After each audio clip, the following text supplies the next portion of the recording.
The mountain air was thick with mist, carrying a cold silence broken only by the occasional howl of distant wolves. Hercules, the son of Zeus, stood at the edge of a treacherous gorge, his broad shoulders shrouded in a lion's pelt. He gripped his bow tightly, his eyes scanning the shadowy depths below. The Erymanthian Boar was no ordinary beast. It was said to be the spawn of Ares' fury, a terror that ravaged the highlands, its tusks as sharp as Apollo's arrows. Yet no one had laid eyes on it and lived to speak of its size or strength, until now. "I don't like this, Hercules," muttered Iolaus, his loyal nephew, shivering despite the layers of wool he wore.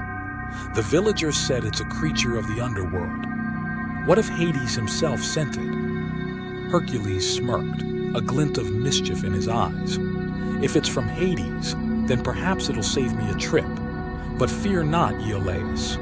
No beast can stand against the strength of the gods coursing through my veins."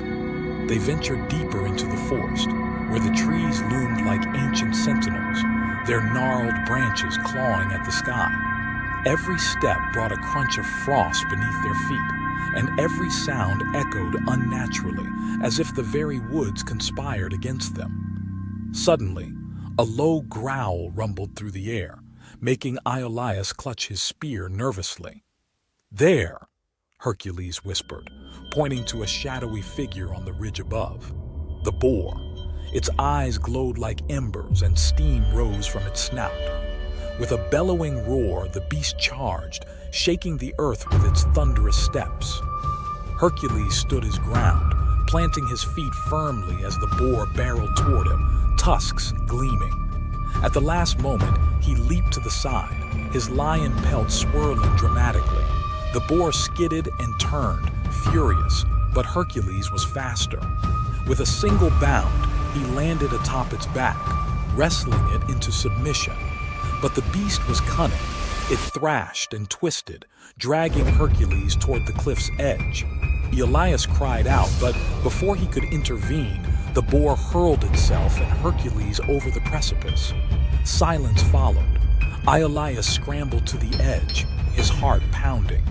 There, dangling from a jagged root, was Hercules, one hand clutching the boar's snorting snout and the other gripping the root. Below them was a sheer drop into a swirling abyss of mist. "Pull me up!" Hercules barked, his voice laced with both urgency and frustration. Iolaus, however, froze, staring wide-eyed as the mist below began to shift. Shapes emerged, shadowy figures that whispered and laughed, their voices laced with malice. The underworld was waiting.